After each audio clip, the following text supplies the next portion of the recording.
Hello, everybody. So, welcome to a really special video. I'm going to be going straight through, no distractions, doing a bunch of flashcards, and we'll see how long this video is. So, please hit that like button, hit subscribe, comment down below. That helps us out with the YouTube algorithm. Really does. I've been away doing a lot of things with prep agents. So if you want to know where I am, if you want to get the daily dose of me, if you want to really interact with me, head on over to prepagent.com. Check me out on their YouTube channel as well. Doing a lot of stuff there, as well as you can sign up for private tutoring, crash courses, and I post that stuff also on this channel as well. However, I want to give you something uninterrupted and just talk to you about some flashcards, things that you should know about, and we'll see how long this goes. So, the first thing I want to talk about today are fiduciary duties. So, fiduciary duties are what an agent owes their principal or client. Now, let me explain the agency relationship a little bit before we go into what the fiduciary duties are. So, agency relationships. Now, this is not just in real estate. I think people get confused with that. People get confused with the fact that when we're saying agency, we're thinking of a real estate agent because we're taking the real estate test. That's not the case. Agency is basically when an agent, also known as a fiduciary, so we have synonyms there. Synonyms meaning they're the same word, samey, samey. So an agent or a fiduciary works on behalf of or represents a principal or client. Those words could be interchanged. Fiduciary agent, principal, or client. Now, what happens is this: you could have something like power of attorney. Power of attorney is an example of an agency relationship. The fiduciary would be the person who is the attorney in fact. The agent, the principal or client, will be the person that you have power of attorney over. Okay. So if I had power of attorney for my grandparents, I would be their fiduciary or agent. They would be my principal or client. I would probably refer to them in that relationship and in that capacity as my principal because client would seem kind of awkward to talk to and refer to my grandparents that way. I would also be in a power of attorney, their attorney in fact. Now, what are the fiduciary duties that a fiduciary or agent owes a principal or client? We use the acronym old car. Now, some of you may use other, you might use other acronyms. That's absolutely fine. If you use other acronyms, that's okay because you'll see a lot of this is interchangeable. I like old car because I think it is the most comprehensive. And I also feel that it's simple to understand. So let's start with what they are. You have obedience, loyalty, disclosure, confidentiality, accounting, and reasonable care. Now, I'm going to basically separate these a little bit so it looks a little nicer. So, bear with me as I do that. And let's talk through each one of these, okay? So, when we're talking about obedience, what we're talking about is you have to be obedient to your principal or client. So, what does that mean? If they give you a lawful instruction, you have to obey it. If they say to you, present this offer for me, you must obey it. If they say to you, can you show me this home? You must obey that. You can't say, no, I don't want to show you that home. Okay. It is something that if it is a lawful instruction, you must follow it. You must follow through with it. Okay. Loyalty. Loyalty is a big one. And I think that a lot of people get this one confused or they think that it has to do with you being loyal to them and being like basically almost like at their beck and call. It doesn't have to do with that. So let me clarify what loyalty is. Loyalty means putting their interest ahead of your interest. So, what's an example of that, Stu? An example of loyalty would be if I see a home and let's say the commission that the agent bringing the buyer would get is low, is something that I'm like, as a buyer's agent, I really don't like the amount of money that they're co-broking or that listing agent is offering. So, you know what? I'm not going to include this in my email to my buyer, right? I'm not going to include that listing, although it might fit their needs perfectly. Because of the commission, I'm not going to include it. That would be an example of violating the fiduciary duty of loyalty. That would be me violating that duty. Okay. So loyalty is putting my client's interests ahead of my own. Disclosure. Disclosure has to do with making sure that you disclose anything that is relevant to the transaction to your client that you have knowledge of. Okay. So that doesn't mean that you have to disclose every little nook and cranny that is irrelevant. Okay. So, what is something that is irrelevant, but is information that you might know? Okay. Let me give you an example of one. Okay. If the signatures, let's say that your state recognizes electronic signatures, and let's say the signature was electronic versus a wet signature, is that relevant to the transaction? Well, no, it's not. But is that information? Yes, that is information. But again, is it relevant and is it something that you should point out and or explicitly disclose? No, not necessary, right? It's not necessary to explicitly disclose everything. However, if you are a listing agent, right? If you're a listing agent and someone says to you, my buyer would offer up to $200,000 on your home. Well, that's information that you must disclose. You can't withhold that. Even if they say to you, just between me and you, hey, you're talking agent to agent, buddy to buddy. And, they say to you, hey, you know what? I'm going to tell you how high my buyer could go, but really, try to keep this close to yourself. No, you can't. You have a fiduciary duty to disclose to your client. You are basically a sieve. Basically, what that means is just anything passes through you. You're a sponge. Well, actually, a sponge shouldn't be it. You're basically a strainer. You're a hole. You're a hole. So everything just needs to pass through you. It just needs to get to your client. You are not allowed to sift through the information. Thank you, brain. So see, sometimes my brain doesn't even work too. So what I want you to do is this. I want you to also. This is a good time to kind of talk about, some study tips. Okay, when you're studying, if you feel like your brain is going on the fritz, because listen, it happens with me too. Take breaks. Take breaks. Hit pause button on this one. So when you're watching these longer videos, try to do that as well, because I don't want you getting inundated with this. Because again, we're going to be here for a little bit, so I don't want you getting really caught up on that kind of stuff. So take your breaks, hit the pause button, come back, watch this in clips. Okay. So we just went through obedience, loyalty, and disclosure, confidentiality.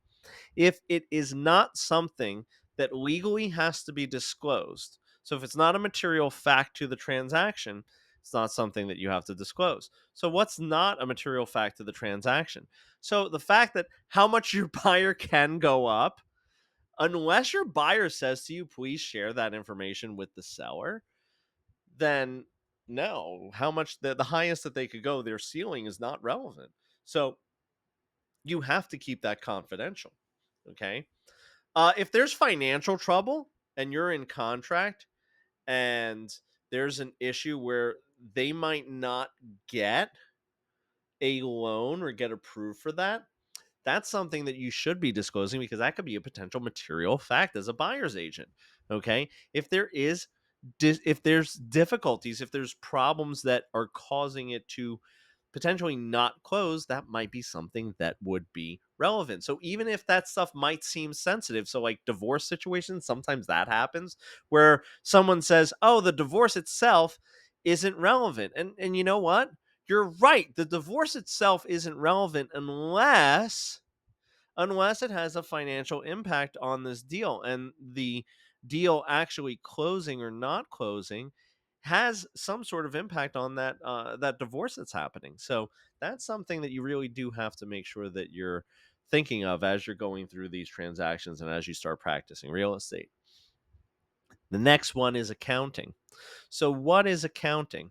Well, accounting is basically a situation where you want to make sure that you're properly accounting for numerical and accounting things such as, adding things up, calculating, and also handling of funds. So like if someone gives you an earnest money deposit or something to put in an escrow trust account, that you're handling those monies and those funds in the proper way in accordance with state laws and in accordance with brokerage policies and in an ethical and professional manner. Reasonable care. You're not making any major oopsies. Okay, you're not doing something that uh potentially puts your buyer, seller, tenant, landlord, your client at risk. Okay, when we're talking real estate and other things too, like if you're in property management, property owner, power of attorney, any of those things, reasonable care has to be applied. So you can't be an idiot. Okay. So if you do something that would be like a screw up, you really, really, really can't be an idiot when it comes to this. So this is really important. And I think this is something that um, people forget about because I think that there's a lot of oopsies, and that's why we have errors and omissions insurance. Okay. So that's the situation there. Now, if you do have questions, what I'm going to ask everyone is this: go ahead and comment down below because I'm also going to try to get better with replying to a lot of your YouTube comments. So please do hit that like button, hit subscribe, and comment down below if you do have any questions that you would like me to answer in regards to this. So the next thing that I want to talk about is basically what a realtor is. Okay. So I think that a lot of times we use this term kind of willy nilly. So, and don't say realtor because guess what? When we say doctor, it's not docator, it's doctor, right? So, same thing with realtor. So, what is realtor? A realtor is a member of the National Association of Realtors and also their state and local boards. So, the National Association of Realtors is a trade organization. Basically, this is where ethics will come into play. And if you are not a member of the National Association of Realtors and your local and state boards, you cannot call yourself a realtor. It would be a potential ethical issue, potential legal issue. So you are considered whatever your state license is. If you're just a broker state, you're a broker. If it's the proper title is broker associate, you're broker associate, broker salesperson, broker salesperson. If you're just a salesperson and that's a license type that you have, then that's what you are. It is not mandatory to be a realtor. However, a lot of you are going to be in situations where you are going to be realtors. It's just a matter of the business. So now let's talk about this specific performance. Okay. Specific performance. So this has to do with contract law. Specific performance is a type of lawsuit where basically what happens is this, where the one of the parties says to the other party, hey, you're not going forward with this. I need you to go forward with this contract. So let's say it was a real estate purchase and the seller said, you know what, I don't want to sell anymore. That would be called a breach of contract, and the buyer could then sue the seller to sell or to perform. So basically, they're saying that the contract is specific. So I want you to perform on the contract because it is specific. It is a specific contract, and I want you to perform on it. They call that lawsuit specific performance. Now, let's go into a little fair housing, shall we? And I hope you like the hodgepodge of things that I'm putting up here. So, what is actually, you know what? Let's do puffing. What is puffing? So, what is puffing? And also, let me ask you this, comment down below. Is puffing legal or illegal? Is this something that is legal or illegal, or is it ever borderline? Is puffery, and sometimes they refer to it as that. The act of puffing is called puffery, for those of you who are curious. So puffing is exaggerating. Okay, so let's talk about some statements that would qualify as puffing. So what I'm going to do is this. I'm going to first make a statement or describe something without using puffery. Then I'm going to take a similar statement or the same statement and use puffery.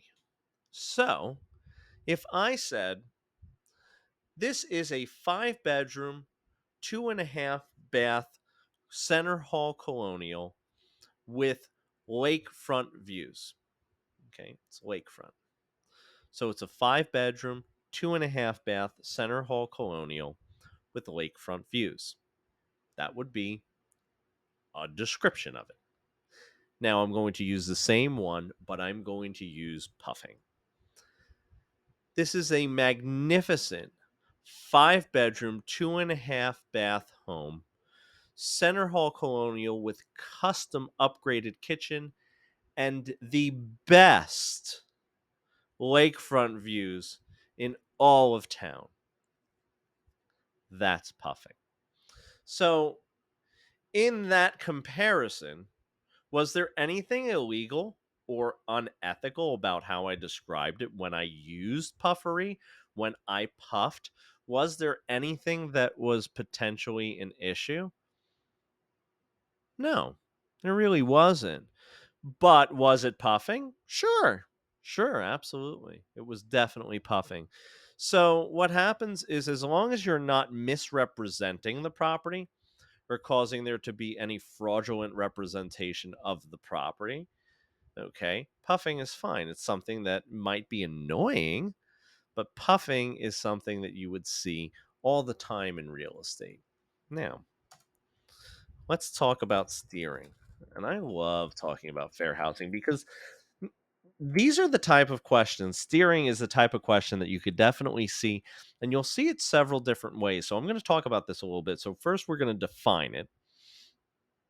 Then we're going to talk about some scenarios and some questions that you might see on the test, and talk about what is and isn't steering. Okay. So, first and foremost, whenever we're talking about any of the fair housing illegal practices, such as steering, blockbusting, redlining, we're always going to be talking about doing this because they're a member of a protected class. Now, there's going to be state and federal laws that dictate what are protected classes. So like if we're talking about the National Federal Fair Housing Act of 68, we'd be talking about religion, race, things like that, okay? So a lot of people always use a specific protected class in describing this. And I'll give you an example. So first definition. Steering is guiding people to or away from an area based on them belonging to a protected class. So it's guiding people to or away from an area based on them belonging to a protected class. Now, what happens is this. A lot of you would say it's guiding someone to or away from an area because they're a minority. That's like the favorite one, or because of race. That's a favorite one for all of you. Um, nay, that's not the case there.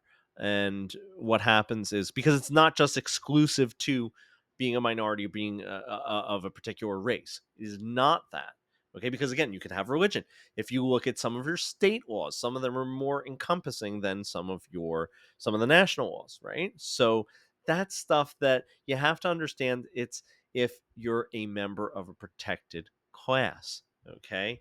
So let's talk about something that might not be steering, but might feel like it. Okay. So if I went into a brokerage and they knew, so what I will tell you is this: I always like sharing whenever I move to an area or whenever I'm looking for houses in an area.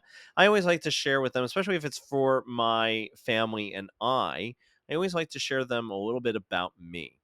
And some of the things that I always like to share with people is the sports that I love because sports are a big part of my life. So, if I said to you, my favorite sport, my wife's favorite sport, we follow hockey religiously. We are big hockey fans. So, hit that comment down below. Tell me, what's your hockey team? What is your favorite hockey team? Do you follow college, NHL, maybe your minor league team? Tell me down below what your favorite hockey team is.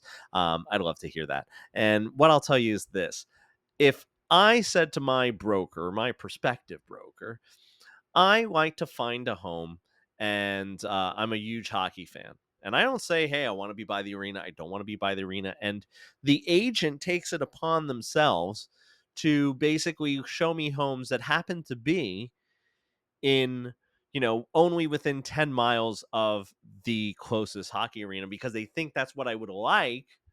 Okay. That's not steering. Yes, they are limiting the amount of properties that they are showing me, but they're doing it because I'm a big hockey fan. And being a hockey fan, although painful sometimes, depending on what team you root for, uh, is not a protected class. Okay. You're not a protected class if you like a certain sport or something like that. So it wouldn't be steering, but he is limiting my choices, but he's doing it because he thinks that's in the best interest based on the information he's gathered from me. So that agent, he or she, is going to be in a point where they're going to be recommending those properties based on my preferences. But if they did that because I was, let's say, Roman Catholic and they were like, this is where the local church is, then that's going to potentially be different. That's going to be something that would fall under steering, even if they have good intentions. So, and I will say this: a lot of times people think that it's always negative. It's always negative. And I give this story and I tell this a lot. So, and bear with me because I think a 30-second story will help pull this together and show you how steering could actually look like a positive thing but is still steering and is still an illegal practice. So, my family is very religious. Okay. Let me rephrase that. My grandmother is very religious, old school Italian, and very big into the saints. So, what I will tell you is this: my grandmother, whenever she comes to visit my office, would put into my office any kind of religious figures. And picture this: there's always I always have pictures of all these Roman Catholic saints and all these relics and everything. There's always between my house and my office, I always have them. So what happens is I sometimes have clients that I work with that come into my office and we'll make comments about that and we'll start talking about, religion and everything. And now if a family came into my office and we happen to talk about Roman Catholic and being Roman Catholic and growing up in a Roman Catholic Italian family, Italian household. If I decided to then show them homes that is really close to a really good church that I know, and they didn't tell me that they wanted to be by this church, okay, and I'm limiting the homes that I'm showing them because I'm guiding them to this one area because there's this great church there. Now, two things could be true at the same time. I'm doing it in a positive way, okay? Right? I'm thinking of what would be good for them, but I'm also still steering them and it is still an illegal practice. And even though they might actually really like that, it's still steering. So a lot of the time, so why did I give you a lot of this stories? Why did I kind of go a little deeper into this? Well, because a lot of the things that have to do with fair housing, they give you a lot of scenario based questions. And one that I get often, now I want you, please comment down below if you get this question on your test. They always ask you, what is a good advertisement, right? What is a good advertisement? So when it comes to fair housing, I'm going to tell you this, okay? Owner occupied, okay? 1 to 4 family dwellings, okay, can discriminate based on fair housing laws, on federal fair housing law, okay? So there is one answer in the subset of the acceptable answers that says female seeking female roommate. So i- sex, gender, okay. And listen, here's what I'm going to tell you. According to the way the law is written, they could use those two words interchangeably, and when they're referring to it on the test, they're referring to biological. So that being said, okay, if they use either sex or gender interchangeably, okay, they're referring to biological male, biological female, and the situation is this: an owner occupied 1 to 4 family dwelling can discriminate based on fair housing laws. So, 74 added sex as a protected class. So, that means that female seeking female roommate is an acceptable is an acceptable advertisement. So if you see that question, that's the one that I would pick in that answer set if that was what the situation is. So let's go on and let's talk a little bit about the difference between a specific lien versus a general lien. Okay. I think that what we have to do is this: we also have to talk about what a lien is. So, Joe over at Prep Agent always says that lien money, lien money, lien money. Yes, a lien is money that is owed on a property. So, it's basically when you leverage a property to repay a debt of some sort. Now, there's several different types of liens. There's also voluntary and involuntary, and I'll go into that a little bit as well. A specific lien attaches to a specific property. A specific lien attaches to a specific property. A general lien, a general lien attaches to an individual generally. So what does that mean? Because I understand, Stu, when you have a specific lien, it will attach to a specific property. So, what are some examples of that? Real estate property taxes. So, if I own house A, house B, and house C, real estate property taxes of house A have nothing to do with house C, and vice versa. So, what happens is this: they are specific to the house that they attach to, they are considered to be specific liens. On the other hand, general liens attach to the person. So, what would be an example of a general lien? A general lien is going to be a situation where that is going to be something similar to a lawsuit, so like a judgment against a person. So, if someone owned house A, B, and C, it would be a lien that would go on all of the properties. It would go on all the properties. Okay, it would go on house A, house B, and house C. And it's a situation where it would also attach to their personal property. So it would go on the Maserati. I always say that. It goes on the Maserati, it goes on all the houses. So it's something that you would be in a situation where it goes on all the stuff. So that's the difference between a specific and a general lien. And I also did tell you that I would give you an example of voluntary and involuntary. So voluntary liens would be ones that you place on the property yourself, such as a mortgage lien. A mortgage lien would be a perfect example of a voluntary lien. You don't have to mortgage your property and use it as collateral for repayment of a loan. If you do, there would be a specific lien on the property. An involuntary lien, well, that would be like losing the lawsuit and having a lien on all the property you own plus your Maserati. Or another example of an involuntary lien, but would be specific, would be the real estate property taxes. No one volunteers to have taxes taken out, right? No, I don't think anyone of us is volunteering. If you are, hey, look, let me know in the comments down below. So, the next thing that we want to talk about is an independent contractor. Wow, I can't spell today. That's okay. That's okay. Independent. Let me see. Spell check, help me. Yes. Ha ha. There we go. An independent contractor. So, what is an independent contractor?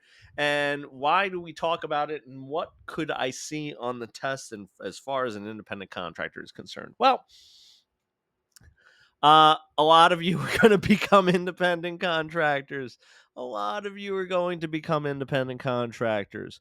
So, what is an independent contractor? Well, an independent contractor is going to be someone who is basically 1099. So basically, what happens is when you fill out your taxes, you're going to be paying them all yourself. You get paid based on successful transactions or whatever they're going to base your pay on. And another couple things that are important to understand about independent contractors is there's no requirements for attendance, for sales meetings, for anything. If you're an independent contractor, they cannot require you to do anything. They could simply reward you by compensating you when you do a certain thing. So, a lot of the questions around independent contractors are going to be around that. They're going to ask you questions on the test about, you know, can a broker require an independent contractor salesperson to have to attend sales meetings? No. How are they paid? Those are questions that you usually see a lot on the test. So it's important to know what an independent contractor is. Now, see this word sometimes. So what does it mean to devise something? And what is that something that you would be devising? So here's what it is. To devise something means to will real property. To will real property. To devise is to will real property. So what if you own a property as joint tenants, you cannot devise the property, right? Because we have rights of survivorship, kind of throwing in a bunch of like bonus stuff here. So joint tenancy has rights of survivorship, which means that you cannot devise or will the real property interest. Okay, you can't do that. It automatically goes to the remaining joint tenants or tenant. Okay. Now, what is a bill of sale? What is a bill of sale? Okay. Bill of sale is basically going to be evidence that we've transferred personal property. So a lot of you know that I have a huge fountain pen collection. No, you can't have it. But if you come to my office, maybe I'll let you write with one. So, what a bill of sale is it would be if I was transferring to you my fountain pen collection. That would be an example of a bill of sale might be included in that. It doesn't have to be, so keep that in mind too. Bill of sale doesn't have to occur when we're talking about the transfer of personal property. However, if we need to have evidence that we've transferred it, we would use a bill of sale. Now, emblements. Man, those are always coming up on the test too. So hit that like button if you've seen it. Comment down below if you've seen that on your test. Tell me, yes, emblements have been on my test so that other people could see, that this is stuff that I'm gathering from a lot of you basically giving me feedback. So that's basically what this is me going through my notes. So an emblement is an annual crop. Okay. An emblement is an annual crop, and it is the right to harvest that annual crop. So, who does that stay with? Well, that stays with the tenant farmer. Why do I say tenant farmer? Because it's really only for tenant farmers. It's not for an individual owner. Because here's the thing, if we're talking about the crop itself, okay, the crop itself is not real property. The right to is excuse me, the crop itself is real property. Okay. Brain has to work a little bit sometimes. The crop itself is real property. The right to harvest it, the right to yoink the corn out of the husk and take it with you and take it to the farmer's market and sell it. The right to harvest is property of the tenant farmer. Okay. But it's only for one for the next harvest. It's not in perpetuity. You don't get to harvest the corn every single year after they sell the farm. Nay, nay. That is a big no. Okay. They get to do it once.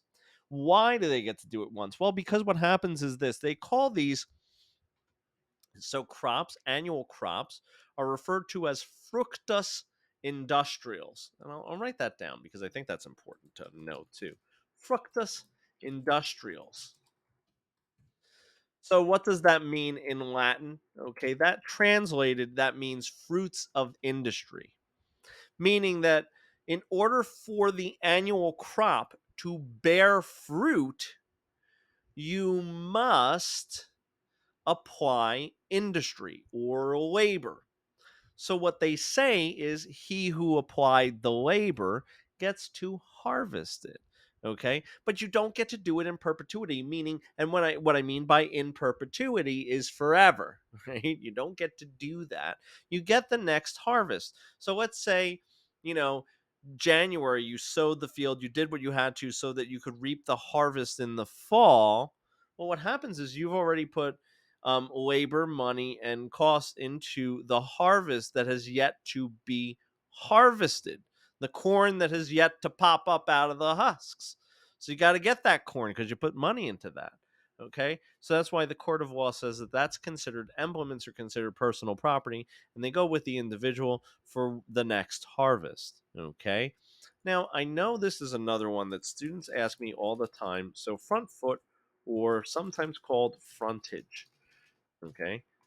My spelling is spot on today. So, what is the front foot or the frontage? So, here's what I'm going to tell you. So, I'm going to draw a little bit. I love drawing. I love drawing for you. So, let's say this was a lot. Okay. And I'm going to trace this. Let's say this was a lot. Okay. So, this was a square lot. What happens is this, there's two different measurements that we could use. Now, the first one is going to be the depth, right? So the depth is usually what we would also refer to as the length, okay? The depth is basically how far back does it go? Is it a shallow lot? Like if it was something that was more, like, let's say longer, like this, if it was a shallow lot, then it wouldn't have much depth, right?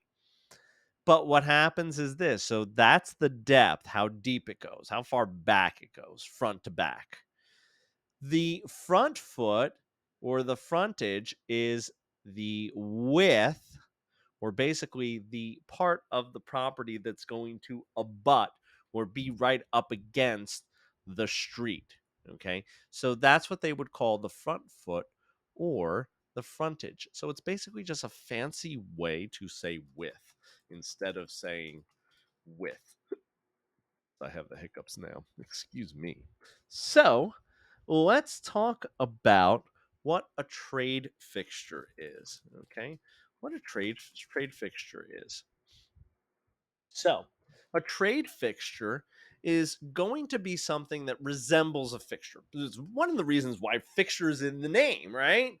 So it resembles a fixture. So what does that mean? That means it's attached to the property in some manner, shape, or form. Like if we were, a fixture is something that was once personal property, but is now real property through its attachment, okay, or its adaptation to the real estate. Because you could adapt something to the real estate and then it's like legally attached.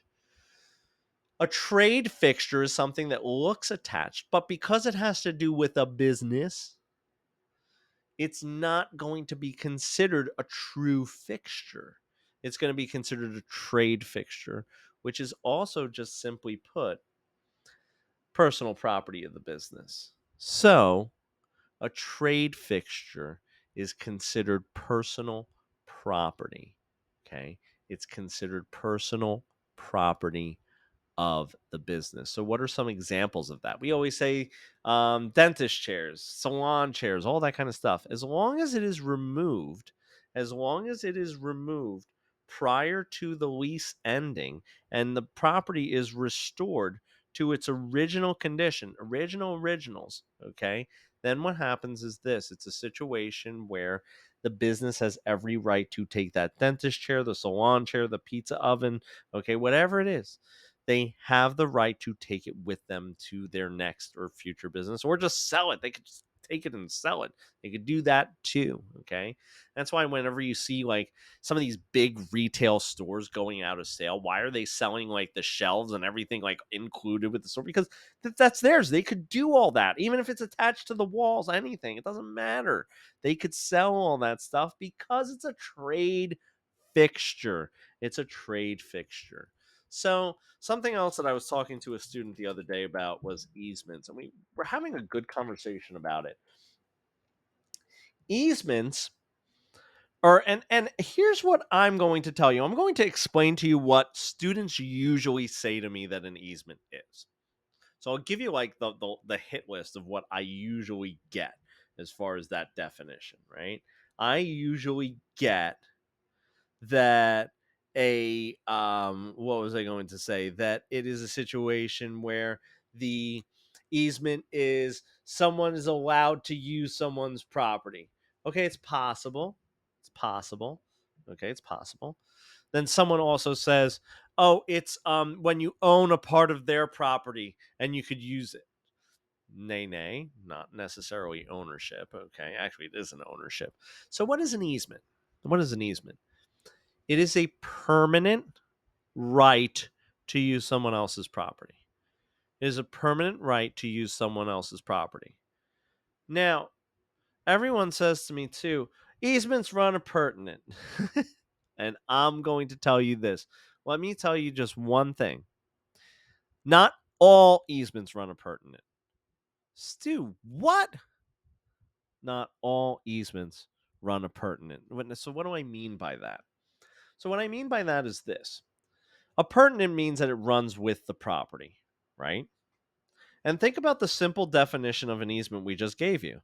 Simple definition of an easement is a permanent right to use the property. So, what property would it go with? What property would it go with? Think about this. So, comment down below. When we're talking about easements, what property does the easement run appurtenant with? A lot of my students pick the servient tenement, which is the property that's being used. Think about this. Does the property that's being used hold the right to use the property? No. It's held by the dominant tenement.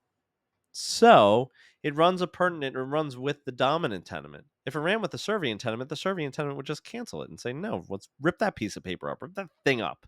It's not really a piece of paper, but get rid of that. I control my property, and if I have the easement, well then I'm gonna get rid of it. Done. I'm gonna dissolve it. They can't. Why? Because the dominant tenement is the one who holds the right. They're the ones who hold the easement on the other property. It goes with the dominant tenement. So, Stu, about 30 seconds ago, you said not all easements run appurtenant. So, what you're telling me is that not all easements have a dominant tenement. That's correct.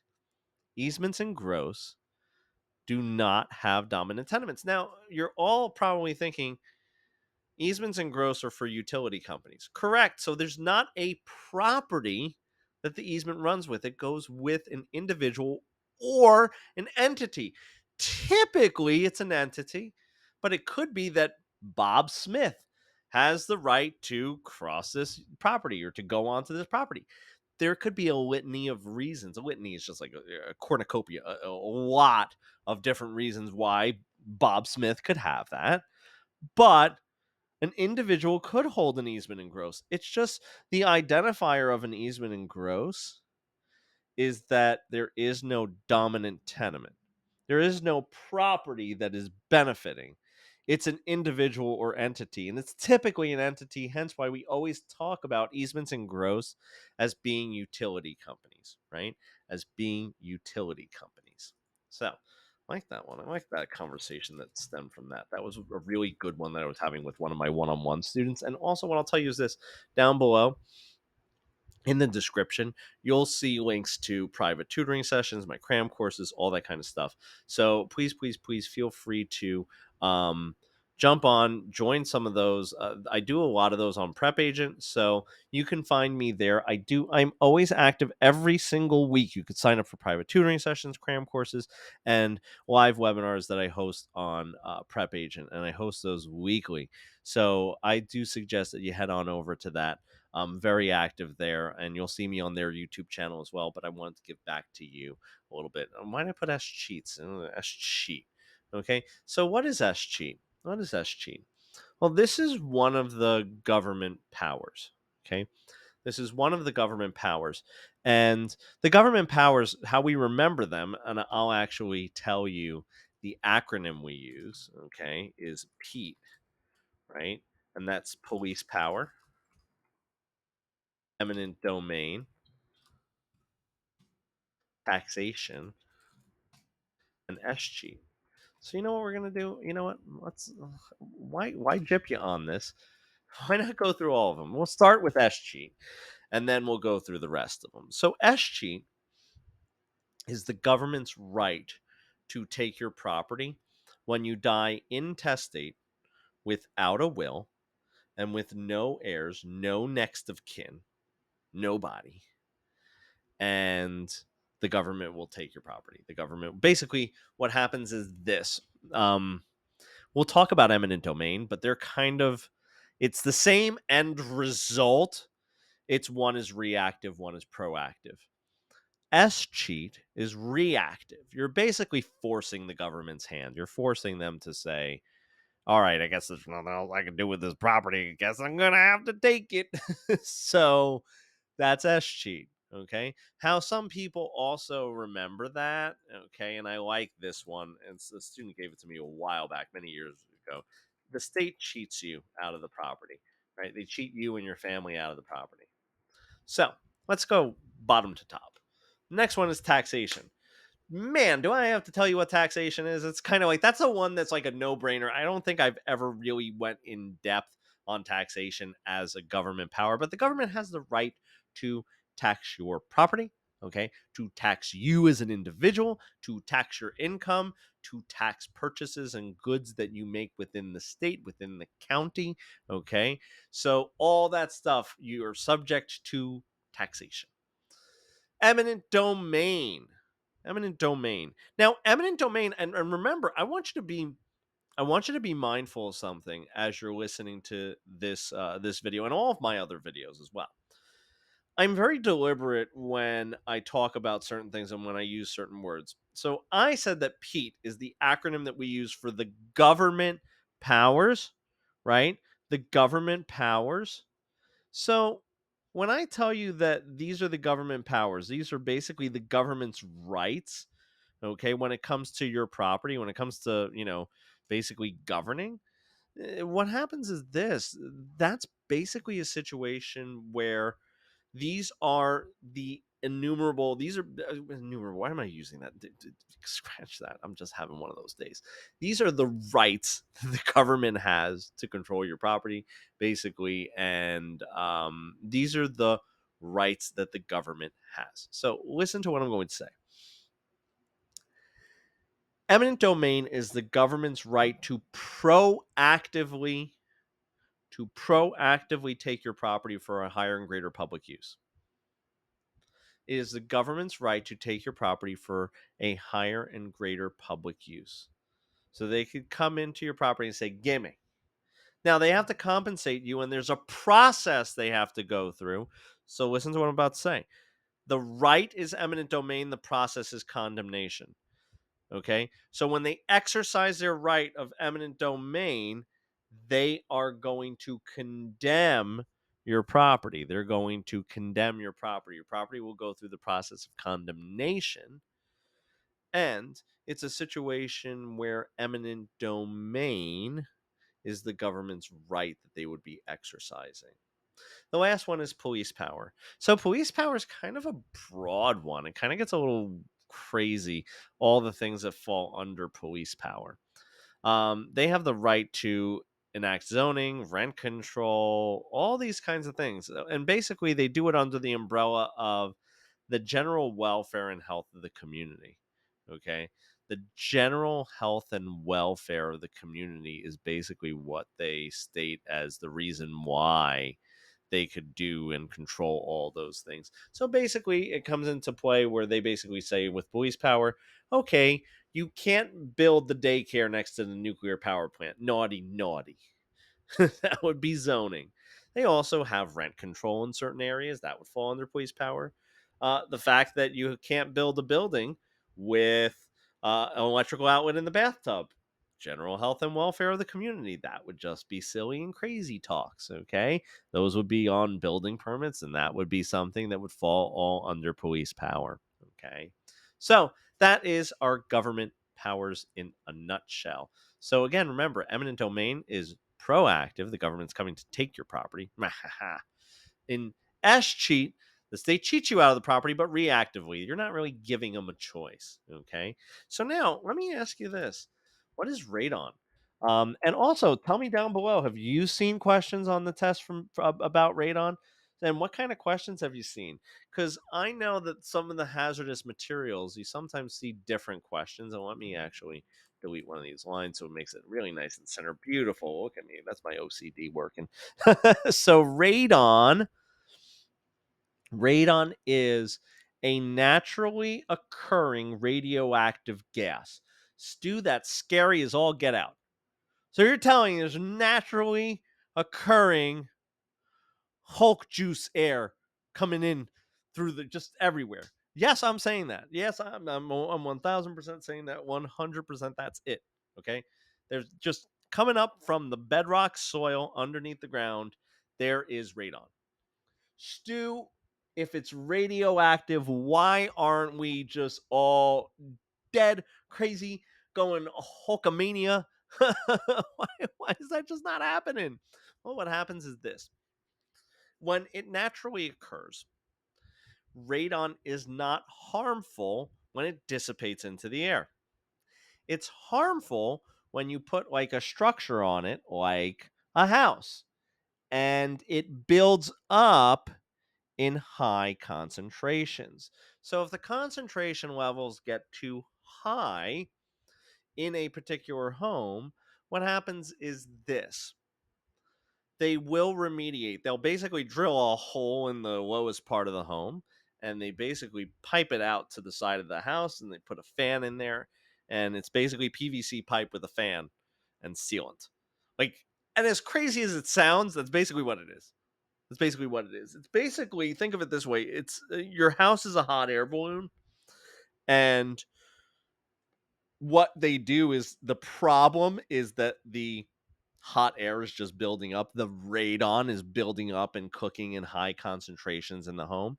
And it's a colorless, odorless gas that could be fatal in high enough concentrations for long enough periods of time. Um, and what happens is, they basically, to remediate it, they just cut a hole in the side of the house. That's basically it. It's like they cut a hole in the side of the hot air balloon, where basically now all that air goes out and it doesn't build up in high concentrations. That's essentially what it is. Okay, so let's talk about in the state for years. And I love this because this is one that I think students always get confused with. And why do they get confused with this? Because of the 4 years, right? Is because of 4 years. Everyone always says, "Oh, it's got to be. It's for years." So like years. No, not necessarily. I mean, it could be. An estate for years is one of our less than freehold estates. It's one of our leasehold estates, where what they have is this: it's a situation where it is for a certain period of time. It's for a certain period of time. So, what period of time? Doesn't matter. You could have, so I live at the Jersey Shore. Yay, Jersey Shore. And hey, if you're getting your license anywhere in New Jersey, let me know. Comment down below, because I know a ton of great brokerages here. So if you're ever looking for something, I have a ton of great brokerages, especially at the Jersey Shore. So what I will tell you is this: Jersey Shore, okay, we rent out a lot of beach houses, a lot of condominiums, okay? A lot of those condominiums let's say for 4th of July weekend, or even big houses or McMansions or actual mansions. We rent them out. We rent them out for mega bucks. And sometimes it's just a weekend, sometimes a week. Okay. So think about when your family went on vacation. Is that an estate for years? Well, we know when you're moving out. If we know when you're moving out, doesn't matter, regardless of the time, it is referred to as an estate for years. It is referred to as an estate for years. Okay. So, something else that people have told me has been on the test that I don't talk too much about because the specifics of usury law are state specific. So, what does usury mean? And that's how it's pronounced. It's usury. And I'm going to give you another tip. So some of these words are a little funky monkey to try to, to try to get yourself to say or to pronounce. Don't get caught up on the way that you pronounce them. Just pronounce it one way. Whether that's the way you pronounce it or not is irrelevant because this isn't a oral test, okay? So what you need to just do is to be able to um, understand it and not get caught up on it. And I think that a lot of students do, especially on reading comprehension tests. They get caught up in, oh, it's uzurururu. I'm like, no. I'm like, don't even worry about it. So if you're saying it usury, usury, uzuru, I don't care. Just say it one way. Go get on with it and keep going. So what is usury? Usury is an illegally high interest rate. So Stu, what would be the illegally high interest rate in my state? Well, you can type in usury laws in Hawaii, usury laws in New Jersey, usury laws in Connecticut, and you'll be able to find your specific usury rates. Now, should I be memorizing the particular usury rates in my state? No, but definitely know what it is. And also, too, why do we go through so many vocabulary words? Why are there so many? And hit that like button, comment down below if you're like, yeah, there's just way too many vocabulary words. What I'm going to tell you is this. What I need you to do with the vocabulary is have shorter definitions for more words than to have more in-depth knowledge of fewer words, if that makes sense. So like let's say there was 300 words and you were like, "Man, it seems really daunting to have to learn like 5 sentences for each word." Nay, don't do that. Learn like 1 to 2 sentences for more words than less, okay? Do that. Because here's why. Not only are you so the thing with the test and the reason why we really focus on like, all right, try to remember as much vocabulary as you can. You might get asked a question about usury, but you also might not get asked directly a question about it, and it might be in the answer set for one of your other questions, and you're doing process of elimination. So if you know what usury is and you're looking at the question and you go, you're not a usury or an uzuru, then what happens is you'll be able to eliminate that from one of your potential answers. So that's why more vocabulary, shorter definitions is going to be better. So usury is an illegally high interest rate. And you can check your state by just Googling what is my usury rate for, like I said, whatever state you're in. So another one that I think people see sometimes, and they've heard of this, is deed in lieu.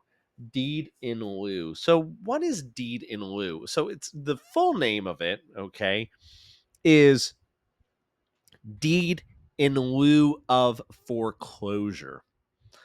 So, and the slang term, the term on the streets, would be called would be called cash for keys.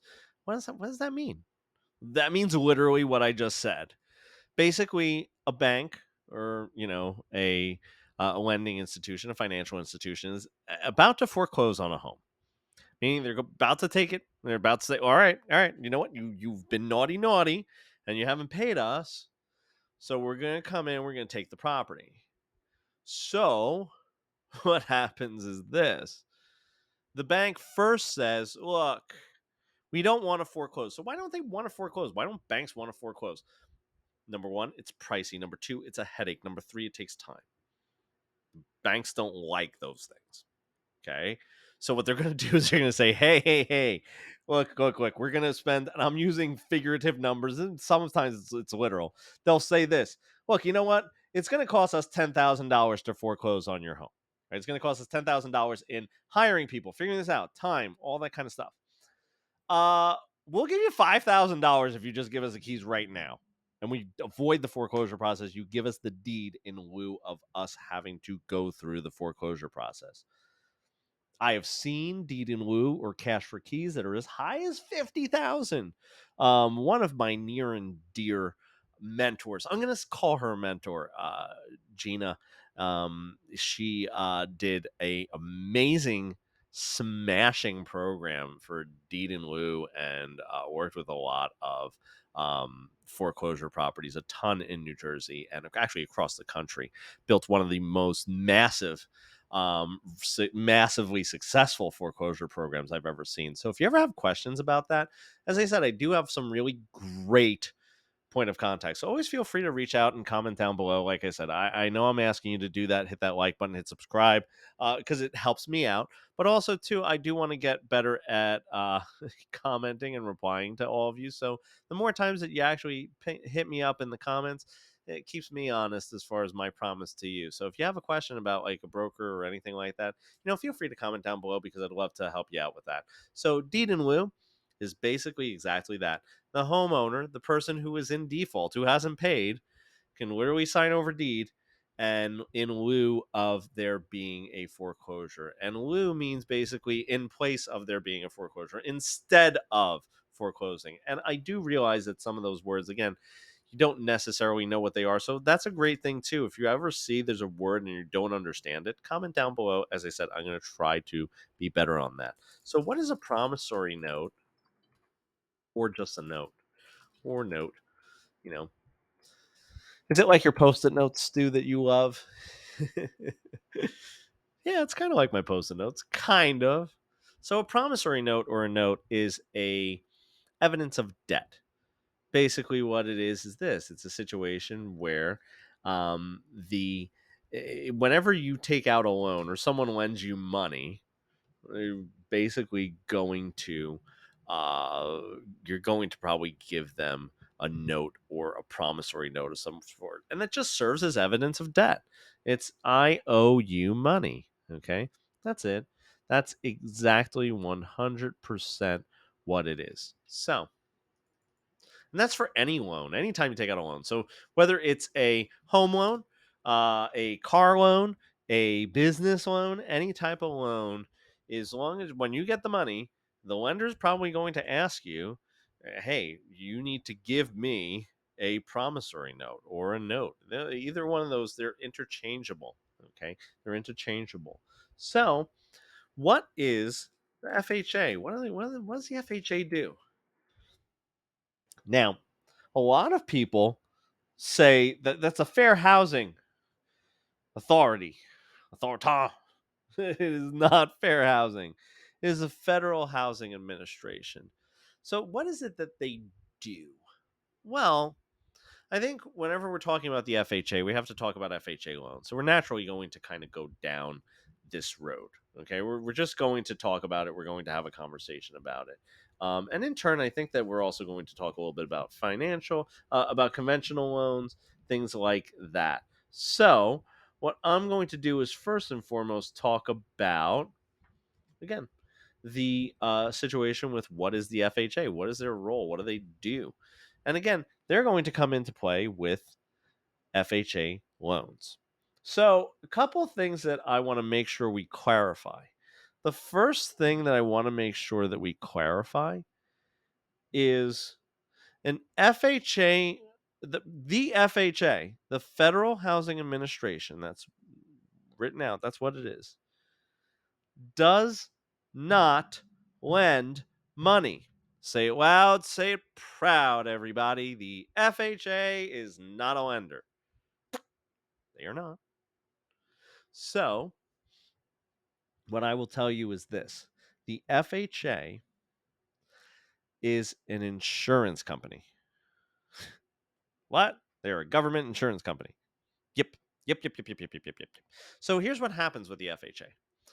So an FHA loan, the benefits of an FHA loan are that you could basically, okay, you could basically do this. You could get a lower down payment.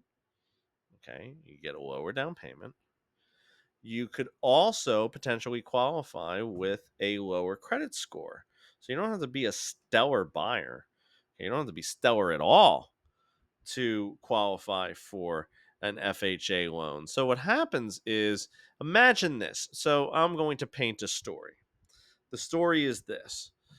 There's a buyer that comes in, and the buyer wants to borrow money from the bank. And they're like, "Hi, how you doing, Mr. Bank?" And Mr. Bank says, "Hey, I love to lend you money. I mean, that's our business. That's what we do. Can we? How much money are you going to put down?" And the buyer's like, "We don't have a lot of money to put down."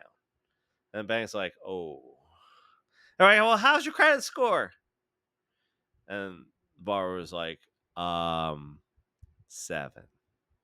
No, I kid when I say that. Well, because they wouldn't even get approved for FHA loan, but like if their credit was not as great as you would like it to be, what happens is the bank's like, we don't want to lend to you.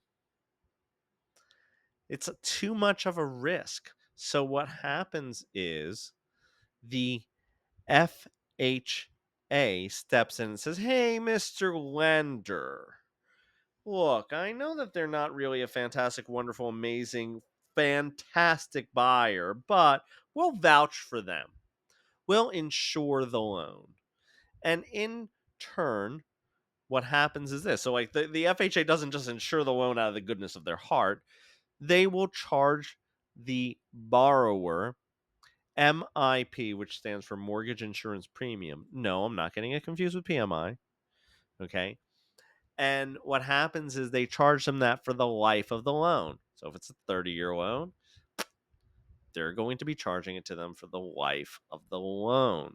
Okay, for as long as it is. So it's an insurance, it's an insurance company basically. And it was created basically to make the American dream of home ownership available to more people, more individuals. That's why the government got involved in that, right? So that's what the FHA does, and how they interact with FHA loans and why people would want an FHA loan. So let's talk about conventional loans. Conventional loans. See, what is a conventional loan? Everyone always says this. It's a normal loan. Well, here's the thing. It is so it is a normal loan, yes. I mean, but an FHA loan is also normal too. It's not like that's stigmatized, right? It's not the leper of loans. It's not. We're not sitting here going, "Oh no, no, no, no, it's a bad loan." No, it's a situation where conventional loans are basically, so how we identify them, they are not government backed or government insured. So basically, we're looking at it and it's not a government backed or government insured loan.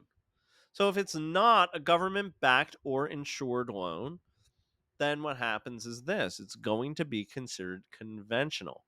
So can you get a conventional loan at the same place you get an FHA loan at? Sure, typically, yeah. Typically, there's not like, just FHA. I mean, there are a handful that just specialize in like FHA or just specialize in VA. Sure. But for the most part, like you could go to Bank of America, TD Bank, and you could get an FHA, VA, and then conventional loan. Okay. It's just what happens is the conventional loans will not be government backed. So everyone always says this, and comment down below if this is you. Everyone always says conventional loans have 20% down. So who thinks that every single conventional loan has 20% down? Yay, yay, yay. I know. Listen, I know I have a bunch of you. Okay. Well, I'm going to tell you this. It's not the case. There are conventional loans that have 10% down. There are conventional loans that would qualify for 5% down. There's like some crazy low conventional loan programs out there now. If the conventional loan is below that 20% mystical number that we say, what happens is this: what they'll do is the lender will require private mortgage insurance, also known as PMI. So if it's below that, they would require that. That's why people typically say 20% down. It's not a must.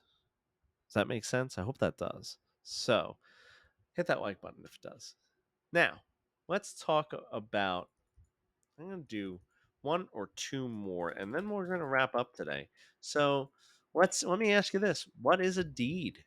Type it down below, comment. If you've gotten this far with me, and this is going to be the last one that we're going to talk about. What is a deed? Now, some of you get confused with a deed, grant deed, trust deed. I'm going to try to clarify it. I'm not going to go into detail with each one. I'm not going to break them down. Maybe another video, I'll break down each individual deed. Okay. But definitely not this one. I don't want to go that deep into it. So, what is a deed? When we're talking about a deed, we're typically talking about what we would refer to as a grant deed. Grant deeds transfer. They're evidence that we have transferred title. So there's a grantor and a grantee. Makes sense, right? Trust deeds are more akin to mortgages. And watch some of the finance videos that I have up here, because I go into the differences between mortgages and finances and what is a mortgage, right? So bottom line is, a deed is evidence that we have transferred title from one person to another. So Stu, what is title? So title is evidence of title is ownership. Title is ownership. So if you're saying to me that a deed is evidence that we've transferred title, which is ownership, then a deed is evidence of ownership? Nay, nay. There's one deed type that we might not know if just by the pure presence of it that we have ownership, and that's a quit claim, because the grantor is saying, I may or may not own the property, and I will not defend it against any claims. So it's basically saying, hey, you're going to have whatever I have, but I'm not going to make a guarantee one way or another that I have anything. It's like, you have whatever interest I have in this property, but I'm not going to tell you one way or another if I do have any interest. So, with that being said, I hope you did enjoy this video. Once again, what I'm going to ask you to do is make sure you hit that like button, hit subscribe, make sure you turn your notifications on, and comment down below. Do you want to see more videos like this? You want to see me go through a bunch of things? Is there anything that you want to make sure that I cover in the next one? If there is, please feel free to type that in there. Remember, head on over to prepagent.com. I have a bunch of my stuff up there. You can sign up for private tutoring and so much more. I hope everyone has a great, wonderful, fantastic one, and I will see everyone real soon.